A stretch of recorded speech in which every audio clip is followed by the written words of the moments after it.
ត្រឡប់មកពីអមរិតសាវិញហ្នឹងគឺបានណាត់ពេទ្យប៉ុន្តែពេទ្យ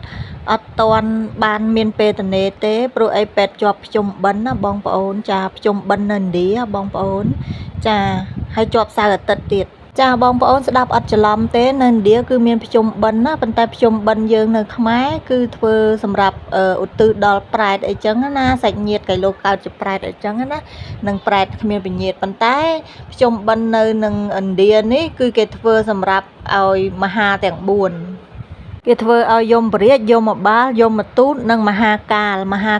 និងអ្នកដែលមកយកវិញ្ញាណមនុស្សហ្នឹងណាគេធ្វើឲ្យអ្នកមកយកវិញ្ញាណអាក្រក់ទៅឲ្យអស់យកឧបទ្រពចង្រៃទៅឲ្យអស់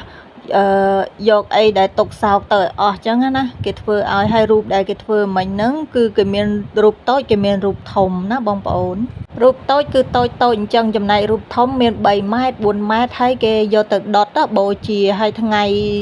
សុក្រសៅរ៍អាទិត្យហ្នឹងគឺជាថ្ងៃ3ថ្ងៃគេសម្រាប់ភ្ជុំបិណ្ឌសម្រាប់ដុតរូបហ្នឹងណា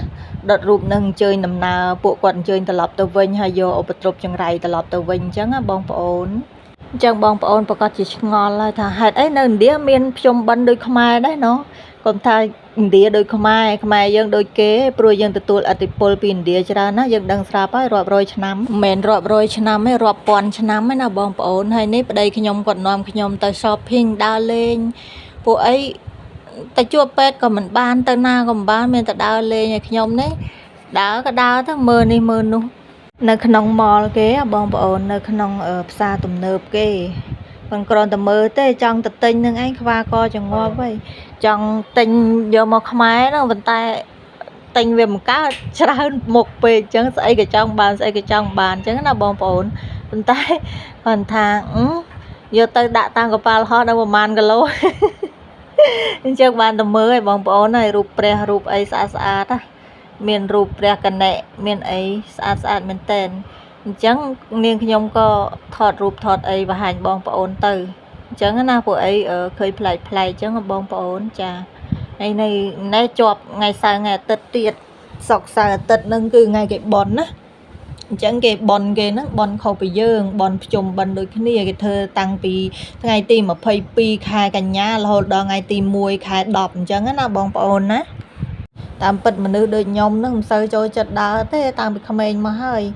សំបីតាចូលឆ្នាំអីហ្នឹងមានកម្មវិធីសបាយម៉ែប៉ាចាក់ម៉ាក់ប៉ាចាក់សោទុកក្នុងបន្ទប់ហើយអត់ដែរឲ្យចេញទៅទេខ្លាចកូនរត់សេពគប់មនុស្សអត់ល្អខ្លាចកូនជួបនឹងសង្គមមិនល្អចេះជេរចេះប្រមាថអីតាមគេណាទីបំផុតកូនចេះដដែលចឹងបានថាចាក់សោ100ជាន់ក៏ដោយបើកូនប្រុងខូចនៅតែខូចអដែលហ្នឹងបងប្អូនអើយបងប្អូនឲ្យមើលចានមើលឆ្នាំងគេនេះនិយាយពីខ្វាកចង់ទៅទិញហ្មងបើសិនជានៅចិត្តផ្ទះខ្ញុំទិញមែនណាបងប្អូនព្រោះអីសាច់ចានសាច់កែវគេល្អណាបងប្អូនមិនស្អាតតែក្បាច់ទេណាចាប់មើលហើយសាច់ចានសាច់កែវគេល្អមែនល្អប្លែកហ្មងហើយម៉ត់ឈឹងធម្មតាហើយគេមានរោងចក្រខ្លួនគេបងប្អូនឥណ្ឌាអត់មានទិញចូលពីណាណាទិញខ្លះប៉ុន្តែសម្រាប់គេគឺគេមានរោងចក្រខ្លួនគេហ្មងសម្រាប់ប្រទេសគេមិនថានិយាយចឹងឥណ្ឌាល្អទាំងអស់អីមែនទេណាបងប្អូនណាមានកន្លែងល្អក៏មានកន្លែងអាក្រក់ដែរវាមិនមែនថាល្អគឺល្អទាំងអស់កាន់ជើងលើកជើងអីហើយអាក្រក់ក៏អាក្រក់ទាំងអស់មែនទេបងប្អូនមានចំណុចល្អមានចំណុចអាក្រក់ដូចតែថាប្រទេសកម្ពុជាយើងដែរហ្នឹងណាវាមានល្អមានអាក្រក់ដូចតែគ្នាហ្នឹងវាមិនមែនថាសិតតែល្អទាំងអស់ហើយសិតតែអាក្រក់ទាំងអស់ទេដើរចុះដើរឡើងឃ្លានហើយបងប្អូនអើយមករកហាងហូបអាហារសិនហើយមើលហាងគេមានដាក់កញ្ច្រែងអាស័យដោតផ្កាមើលទៅតំណងបងប្អូនមកយើងដេកហាងតាមគេហើយជាស្អាតបងប្អូនមើលឃើញទេស្អាតណាគេធ្វើដូចនេះចឹងដូចធម្មជាតិចូលមកបានហូបនំដូសាអានេះគេហៅថានំដូសាសបកក្រៅដូចបាញ់ឆែវយើងចឹងណាហើយអានេះដូចអាកោចឹងនឹងនំអីទេប៉ុន្តែគាត់ថាទឹកជ្រលក់គេ